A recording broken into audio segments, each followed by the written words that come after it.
வணக்கம் நண்பர்களே. சிவா அயலி சீரியல் சும்மா பரபரப்பாக போயிட்டு இருக்குன்னே சொல்லலாங்க. பரபரப்பான கட்டத்தில் நம்ம கபிலனுக்கு வந்து ரித்விகா மேலேயே வந்து சந்தேகம் வந்துட்டுனே சொல்லலாம். நம்ம தேடிட்டு இருக்க போலீஸ் வந்து நம்ம ஒய்ஃபு ரித்விகா தானா அப்படின்னு வந்து யோசிக்கிறாங்க. என்ன இவ அந்த மோதிரம் வந்து நம்ம வர்மா அனுப்பி விட்டுருந்த அந்த அடையாளத்தோட மோதிரத்தை போட்டிருக்கிறது ரித்விகா தான். அப்போ கண்டிப்பாக இவ தான் அந்த போலீஸ் அதிகாரியா, என் மனைவி தானா, அப்போ நம்ம தான் அந்த எக்ஸ்ன்னு தெரிஞ்சா இவன் நம்மளை ஒரு பலி பண்ணிடுவாளே அப்படின்னு வந்து அந்த இடத்துல யோசிக்கிறாங்க. அதோட பார்த்தோன்னா நம்ம ரித்விகாலுக்கு வந்து தெரிய வருது, சிவாயும் அயலியும் வந்து போலீஸ் அவங்க ஏதோ ஒரு நோக்கத்தோடு தான் இந்திராணி வீட்டில் வந்து நுழைஞ்சிருக்காங்க. அப்போ அவங்க என்ன பிளானோட வந்திருக்காங்க அப்படின்னு வந்து கண்டுபிடிக்கணும் அப்படின்னு வந்து நினைக்கிறாங்கங்க. அதை பற்றி தான் இந்த வீடியோக்குள்ளே பார்க்க போகிறோம். அதுக்கு முன்னாடி சேனலுக்கு லைக் அண்ட் சப்ஸ்கிரைப் பண்ணுங்கள் ஃப்ரெண்ட்ஸ். பக்கத்தில் இருக்க பெல் ஐக்கானையும் கிளிக் பண்ணுங்கள்.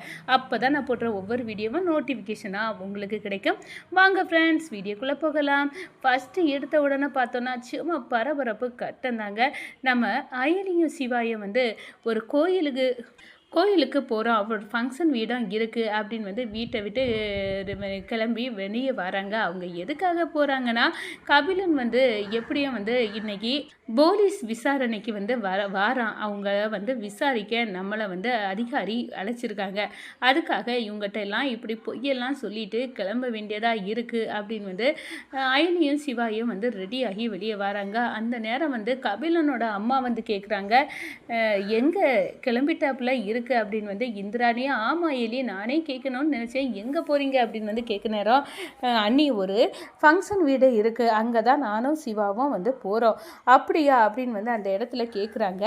அதே நேரத்தில் நம்ம கபிலனோட அம்மா இவங்க எங்கே போகிறாங்க அப்படின்னு வந்து நம்ம தெரிஞ்சுக்கணும் அப்படின்னு வந்து நினைக்கிறாங்க.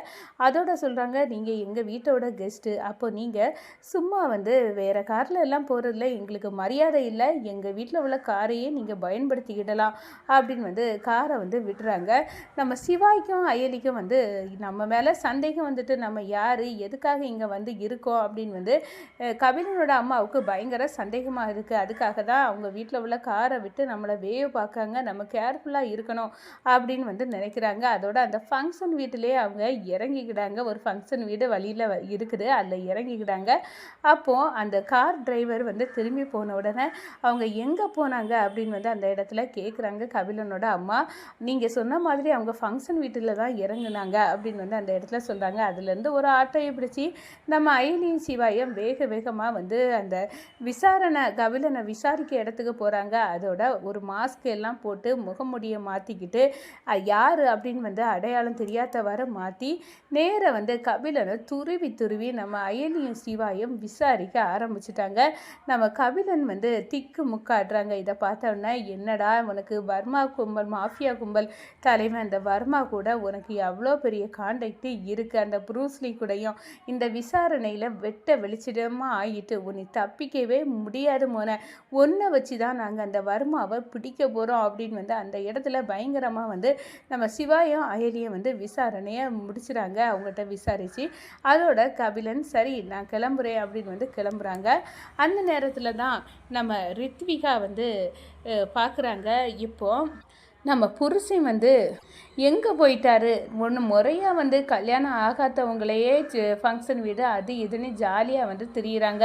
நான் முறையாக கல்யாணம் பண்ணி இந்த கபிலனை கல்யாணம் பண்ணி வாழலான்னு பார்த்தா என் புருஷன் என்னை ஒரு இடமும் கூட்டிகிட்டு போக மாட்டேங்காரே, ஏன்டா இப்படி இருக்குது அப்படின்னு வந்து நினைக்கிறாங்க. கபிலனை வந்து விசாரணையை முடிச்சுட்டு வந்துட்டு இருக்காங்க. அவங்கள பார்த்து கேட்குறாங்க, என்ன நீங்கள் வந்து எங்கே போயிட்டீங்க, இவ்வளோ நேரம் வந்து உங்களை தான் தேடினேன், எங்கேயாவது நம்ம படம் பார்க்க எல்லாம் போகலாமா அப்படின்னு வந்து கேட்குறாங்க. ஐயோ உனக்கு வந்து ஏண்டி என்னை பற்றி புரியலை, நான் இருக்கிற நிலைமையில் படமாக கேடு, எப்பண்டா என் கழுத்தே அறுபடை நிலைமையில் இருக்குது, என்னை கல்யாணம் பண்ணனால ரித்விகா நீனும் மாட்டிக்கிட்டேடி, நான் இதை உன்கிட்ட சொல்லவும் முடியாமல் விழுங்கவும் முடியாமல் நான் கஷ்டப்பட்டுட்டு இருக்கேன்டி, இதெல்லாம் உனக்கு எப்படிடி புரியும் அப்படின்னு வந்து அந்த இடத்துல நம்ம கபிலன் வந்து ஆட்டோமேட்டிக்காக வந்து புலம்பிட்டாங்க. சரி நாளைக்கு வந்து என்னை கூட்டிகிட்டு போவியா, சரி நாளைக்கு போகலாம் அப்படின்னு வந்து அந்த இடத்துல கபிலன் வந்து ஒத்துக்கிட்டாங்க. அதே நேரம் கபிலன் கூட வந்து அடுத்த நாள் நம்ம ரித்விகா வந்து கிளம்பி போகிறாங்க.